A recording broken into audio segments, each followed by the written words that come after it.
Failures were awaiting her when her letter arrived in a mail depository just down the stairs from her dormitory room. The three women ranged in age: 17, 33, 51. They did not know one another, but they lived within a few miles of each other. One was an internist.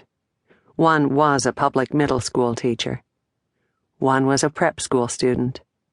They had little in common, save for one obvious detail. They were all redheads. The doctor's straight auburn hair was beginning to show gray around the edges, and she wore it pulled back sharply in a severe style. She never let it flow freely when she was at her medical practice. The teacher was luxuriously curly-haired, and her bright red locks fell in wild electric currents from her head to her shoulders, disheveled by the unlucky hand that fate had delivered her. The prep school student's hair was slightly lighter, a seductive strawberry color that would have been worth singing about, but it framed a face that seemed to pale a little bit more each day, and blanched skin that seemed lined with care. What linked them together much more than their striking red hair, however, was the fact that each, in her own way, was vulnerable. The white envelopes, postmarked New York City, were common security-tinted envelopes available with self-sealing flaps that could be purchased in any office supply store, grocery store, or pharmacy.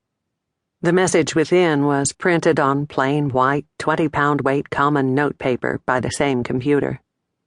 None of the three had any of the forensic skills necessary to tell there were no fingerprints on the letters, nor was there any telltale DNA substance, saliva, a stray hair, skin follicles, that might give a sophisticated detective with access to a truly modern laboratory some idea who mailed the letters had the letter writer been in some national criminal database.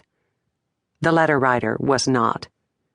In a world of instant messaging, email, texting, and cell phones, each letter was as old-fashioned as smoke signals, a carrier pigeon, or Morse code. The opening lines were delivered without salutation or introduction. One bright, fine day, Little Red Riding Hood decided to take a basket of delicious goodies to her beloved grandmother, who lived on the far side of the deep, dark woods. You undoubtedly first heard the story years ago when you were small children, but you were probably told the sanitized version.